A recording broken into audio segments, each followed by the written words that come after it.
You're listening to Golden Age Radio, rumble.com/C/GAR. Listen to veteransradioministry.com for more awesome radio programs.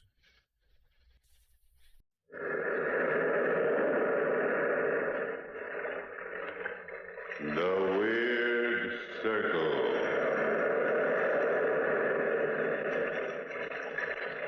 In this cave by the restless sea, we are met to call from out the past stories strange and weird. Phantoms of a world gone by speak again the immortal tale, narrative of Arthur Gordon Pym.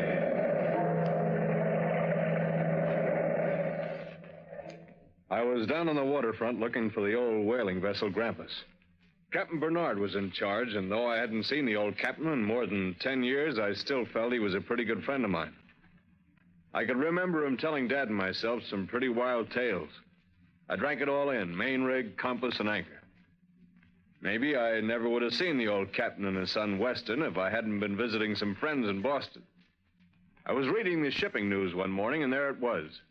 Benjamin Bernard, experienced whalers wanted to man vessel Grampus, sailing July 13th, 1 a.m., 1881. Well, I packed my digs, slung them over my shoulder, took a lungful of salt air, and, 6 hours before sailing time, I was looking for the ship. It was dark as I walked down the waterfront, and I stopped the stranger. Yeah, Bud? What do you want? I'm looking for a whaler known as the Grampus, and I think I'm lost. There it is, right in front of you. What's the matter? Can't you read? Yeah, it seems that way. Thanks, fella. Do you happen to know if Captain Bernard's on board? Yeah, he's there. You shipping out on her? I'm looking for a job. I'm pretty green, but I'm an old friend of his. I'm an old friend of his, too. I was out in his last voyage. I wouldn't ship out again under that yellow curve. I was to starve first. When Dirk Peters says, don't go, don't go. What's the matter? Is the ship haunted or something? Nothing's the matter with the ship. The captain's nuts. Are you sure you're talking about the same man I am? There's only one Captain Bernard, and that's him. He and his son both. Two of a kind. Don't take my word for it. Ask any man that was aboard the Grampus last trip. Ask Sanford Allen, our second mate. Talk to the cook, little Tony Mateo and Sale. Ask him. Captain got playful and cut little Tony's arm off. Look, I'll take you aboard. I've been trying to collect my scratch ever since we landed 2 weeks ago, and I get word tonight it's ready. Watch out for the loose boards on the gangplank. Yeah, I see what you mean. I'm right behind you. I don't think this ship's sailing tonight, Mr. Peters. Look at that sky. A little squall don't bother Bernard. Human life's cheap. Climb over the gunwale. It's fastest. All right. It's a dirty-looking ship. Captain Bernard! Captain Bernard! I guess he's in the cabin aft. Follow me.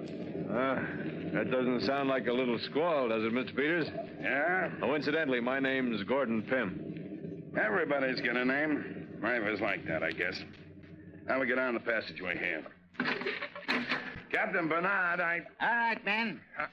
Take Mr. Peters and his friend and put them in irons. What's this? You dirty swine! You double-crosser! Down the gap, Peters. Take them down to the hold until we sail. Aye, sir. Then we'll see what you have to say, Mr. Peters. We're being shanghaied, Mr. Pym. Shanghaied!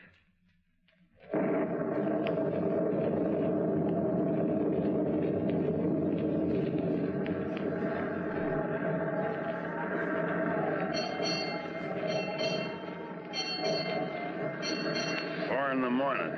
Been aboard 3 hours, Mr. Pym. Your friend, the captain, ought to come below any minute with a pep talk, now that we're too far at sea to swim back. Wait a minute. Allen. Sanford Allen. Is that you in the corner? Yeah. Kinda cozy, ain't it? All of us together here like this, huh? What'd they do, slug you too?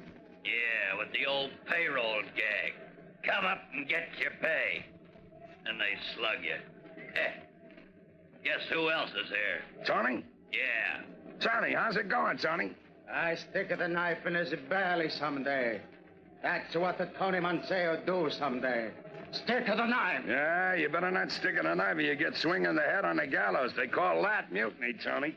Oh, Meet Mr. Allen Tony. This is Pym, Gordon Pym. Hiya, Pim. Hello. How long are we out for, do you know, Allen? Sure. 6 months. You listen to Tony, Peters. Listen to Tony. We stick together this time, you know? He cut off my arm. Someday I cut off his head. Ah, shut up. It's a lot of gab. That's life, I guess. The captain says for you to go on deck. Well, if it ain't the kid. What you doing aboard ship, Weston? Playing sailor? Mr. Peters, I didn't know that... I'm sorry that... Sorry. He's sorry. You didn't know that we was gonna get shanghaied when you come down and tell us the payroll's made out? You lying, sniveling yellow pig. Well, honestly, Forget it. You're in the same boat. Oh, here's a friend of yours, Weston. At least, that's what he says. Friend of mine? I have no friends. No friends at all. Watch out, Mr. Manseo. Don't touch me. Tony, not touch you. I don't want to get my hands dirty. We don't want no dirt in our food, huh, Tony? I can't help what Father does. I never wanted to be a sailor anyway. You know that, Mr. Peters. You know that. I hate the sea. Hate the doggone thing. I'll leave the kid alone. Come on, Alan, before the captain begins to howl like a bull. Hello, Weston. You don't remember me, do you? No, I don't. The name's Gordon Pym. I used to live next door to you in Nantucket 10 years ago. You remember? Gordon, how did you get here? I came aboard looking for a job, and I got one, but not the kind I'm looking for. Well, I hadn't any idea, Gordon. Gordon, wait till you see Father. Wait. He's so changed. All of us are so changed. You'll see.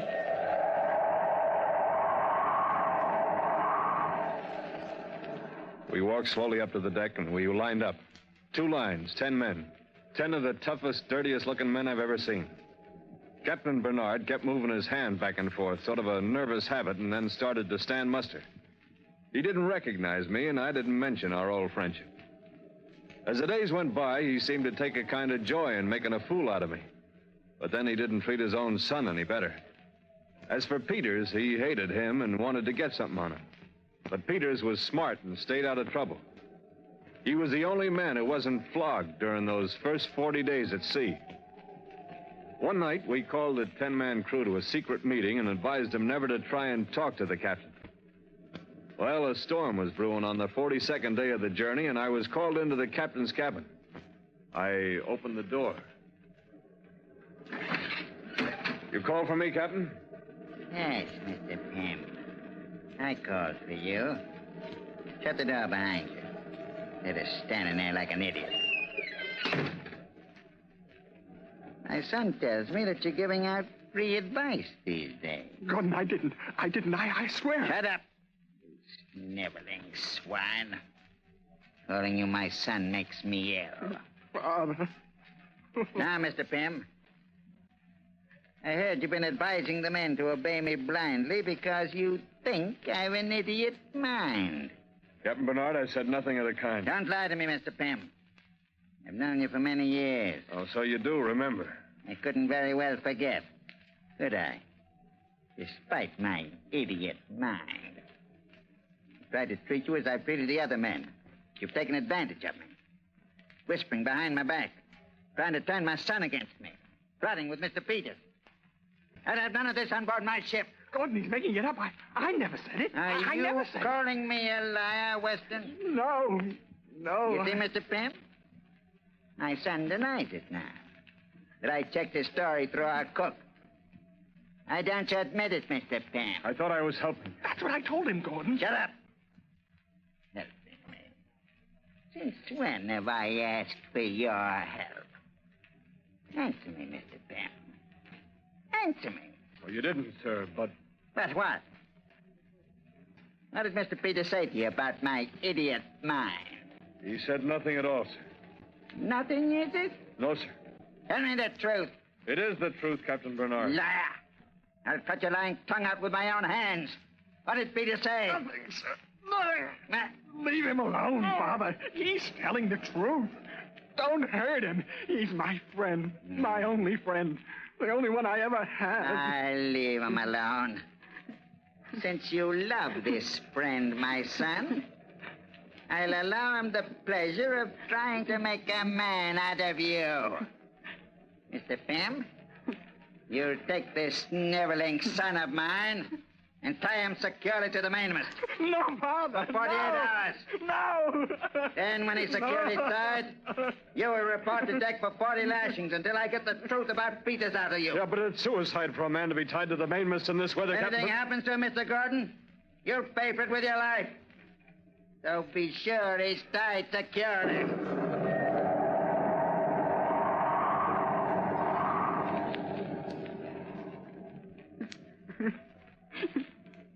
Those were the captain's orders, and we obeyed him. The wind was screaming through the sails like an insane witch on a broomstick, but Weston and I climbed to the cross trees of the mainmast. It was a tough climb, and I think he knew then it was the end for him, but he was afraid to disobey. When we reached the cross trees, I lashed Weston's arms and legs firmly, hoping he could survive the storm. By the time he was made fast, I patted his hair and tried to soothe that poor lost boy. The last I remember of him was his tear-streaked face and the look in his eye. I waved goodbye to him and climbed slowly and carefully below to report for 40 lashings. Captain Bernard, Mr. Pym reporting, sir. Take off your shirt. Yes, sir. Place your hands behind the whipping post and hang on securely, Mr. Pym. And think carefully. Try to remember the words Mr. Peters said about my idiot mind. Yes, sir. The mainmast, Captain Bernard. It's the mainmast. I'm going for the mainmast. It's cracking. Weston, Son, you fool. If he wants to overboard, save him. What's overboard? My son. That's your son, Captain Bernard, and you killed him. You dare say that to me? You murderer. Yes, I warned you of this, but you wouldn't listen. I'll say it. I'll say you're insane. Peters, throw this man in irons. Are you talking to me, Captain Bernard? Throw this man in the gang. Help me, Peters. This man isn't going to captain the ship any longer. It's only Mr. Pym. Do you realize that? Do you want to swing on the gallows too, Mr. Peters? I can't hear you, Captain Bernard. Ain't that a shame? I just can't hear you at all.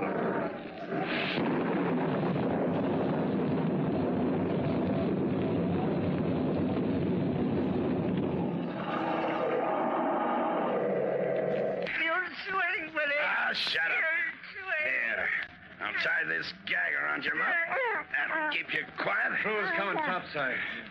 Storm's let up for a little while, and the course is set. Do they know, Gordon? I thought we'd tell them when they got here. We gotta work fast. This calm ain't gonna last, and we won't be able to steer no course at all with the mainmast gone. What's this special meeting about? Look, Allen. Look at the captain. Look at him.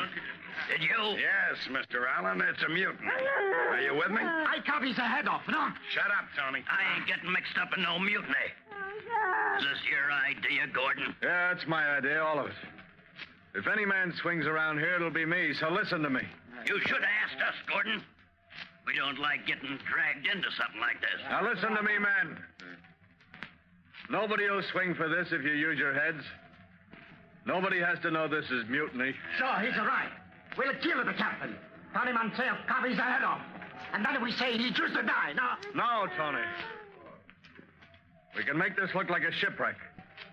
The captain gets put in a lifeboat and set adrift. No, Tony, cut his head off. Shut up, Tony. Go on, Gordon. And we all know the captain's nuts. In 2 or 3 days alone on the ocean, he'll be a babbling idiot. Idiots don't talk sense even if they're found. And even if he is found, he'll look like a shipwreck victim. What about the boat? We're gonna scuttle her. Get off in lifeboats when we're near land. Within 2 days, we'll be 10 miles off Cape True. We can row to safety, and it'll be up to you men to keep quiet. Now, are you with me, men? No. We're with you. All right. All right, let's go. And work fast, you monkeys, because we're in for a whale of a blow tonight.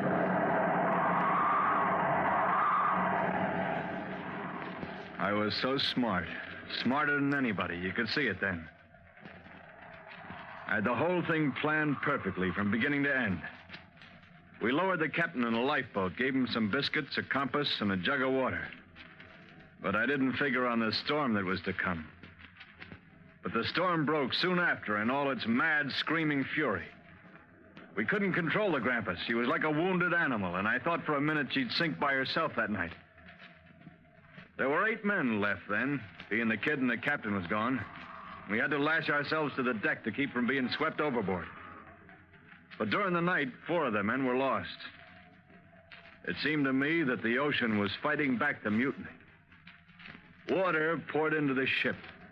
The entire belly of the ship was waterlogged, and only the top deck was riding above the ocean. There were 3 lifeboats on the Grampus before the storm, but we lost them during the night. And then, toward morning, Allen screamed out, You blasted fool, Gordon. We can't scuttle the ship even if we want to now. What do you mean we can't scuttle it? It didn't sink, did it, Mr. Peters? Ah, shut The up. hold of this boat is filled with empty oil casks, isn't it, Mr. Peters? Yes, Alan. I forgot about that. Well, what's the difference? Difference? You landlubber. Them empty oil casks is full of air. They'll act like a balloon and keep this rotten whaler from sinking. Is that true, Mr. Peters? Yeah, it's true. Oh, we can set the ship on fire. What good will that do? We're burned alive. Honeyman say no set the ship on fire. There's no lifeboat. Yes, Trap. Ah, shut up, Wally, and let me think. Just gonna have to set tight and wait. Wait for what, Peters? Wait and pray we get saved. Maybe a ship will pass by. You'll hang, Peters, if we're saved. You and Gordon will hang. I had nothing to do with the mutiny. Me and Tony's free and clear. Ain't we, Tony? Yeah, nothing to do with the non-mutiny. Just wait. Wait. Wait and pray.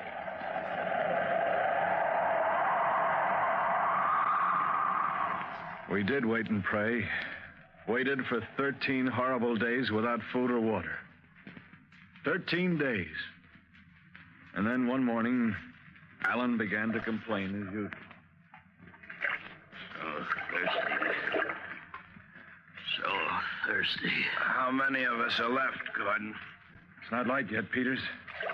I don't know. How do you feel, Gordon? I'm not sure. Take it easy, kid. The sun will come up shortly. Alan. Yeah. Where's little Tony? Tony. He isn't around. Listen to me, both of you. There's just 3 of us left.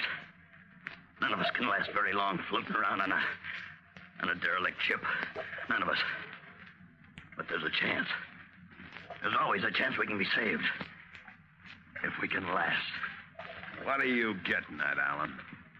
One of us will have to die so the others can live. One of us must. No, Alan, if we all die here first. Maybe you won't, but I will. You're the ringleader, Gordon. You started this thing. You'd hang if we got to land, so would you, Peters. But I'd be free. I got a knife. Put that knife down. Alan's right, Gordon. If any of us is gonna live, one of us has gotta die. Yeah. Oh, Peters, no, it's better to die Shut than... up, Gordon. I know what I'm saying. Alan's right. It's 2 against 1. Yeah, 2 against 1. We're gonna choose for the privilege. There are 3 pieces of wood. Take them, Gordon. Hold them in your hand. The man who gets the shortest stick is the victim. Is that level with you, Alan? Sure. All right. Put your knife right here in the middle. Okay. There it is. Okay. Choose, Alan. This one. It's short. It's my turn now. There. Yours is the long one. Whose is the shortest, mine or Gordon's? Let's see. Gordon? Yeah. It's you, Alan. No. No, I won't. I'm the one that should live. I'm innocent. Give me that knife. Let go of it, Alan. Oh! You double crook. Take that, Peters. And that. You... Now I get the knife. And No, Peters, you. Oh.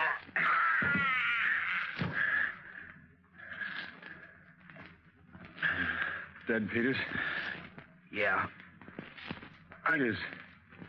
What's the matter with you? You all right? I'll be all right. I'll always double cross. Alan wounded you badly, Peters. I'll get some salt water and wash the blood off you. That'll keep the wound clean. It's too deep, Gord. Look. Look ahead. Look, Gordon. I see the outline of land ahead. Land! It's just a mirage, Peters. You think it's land? No. Look. Look straight ahead. You're right. Land. Land ahead. We'll be saved, Peters. Peters. Peters!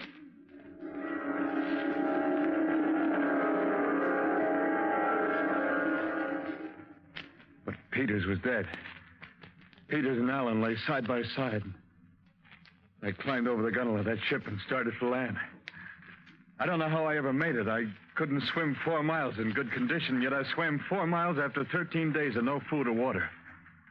I climbed out of the water, wet and tired, and fell exhausted on the beach.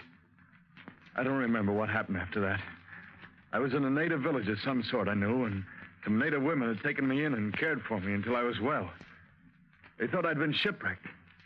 They would have kept on thinking it, too, if it hadn't been for the first day I was well enough to walk around. I stopped in at the settlement's only inn to figure things out, and as I opened the door... What do you mean there's a derelict ship out there, eh? I mean what I say. All the Grampus. This old loon keeps saying he was once the captain of that ship. Oh, Loon. I'm crazy, huh? You men think I'm crazy. But I'll prove I'm sane. There was no shipwreck. It was mutiny. Mutiny. And my son was killed. He did it. Yes, he did it. Mutiny. And he did it. There he is. Right there. Standing at the door. Look at him. Don't let him get away. Don't let him get away. Hey, You mister. mustn't get away. Mister, come over here. Talking to me? Yeah. Come on over here to this table, stranger. This old loon claims he knows you. Yes, I know you. Don't I? Well, answer me. You were hired on board the Grampus and led a mutiny against me in your swing for it. I was picked up 3 days after you put me in that rowboat. I've stayed alive for one reason and one reason only. To watch your body swing from the gallows. Tell these men the truth. Speak up, man. Speak up. Are you a Gordon Pym? I demand an answer. Are you a Gordon Pym? Well, mister, are you? It's your word against his. Tell the truth. Are you a Gordon Pym? Frankly, I don't know who I am. I guess I'm just something washed up out of the sea. Yeah, I'm just somebody washed up out of the sea.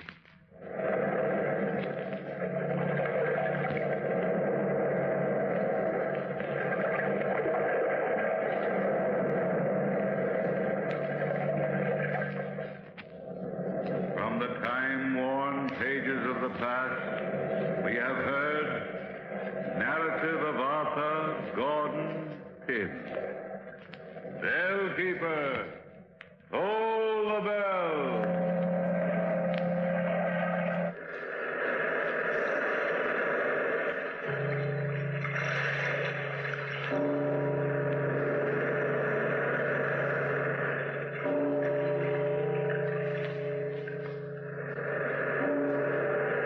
This is the United States Armed Forces Radio and Television Service.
Return soon, brave listeners, to the shadows and secrets of Weird Circle, where each tale beckons you deeper into the unknown. Stay tuned for more chilling adventures from Golden Age Radio, rumble.com/C/GAR.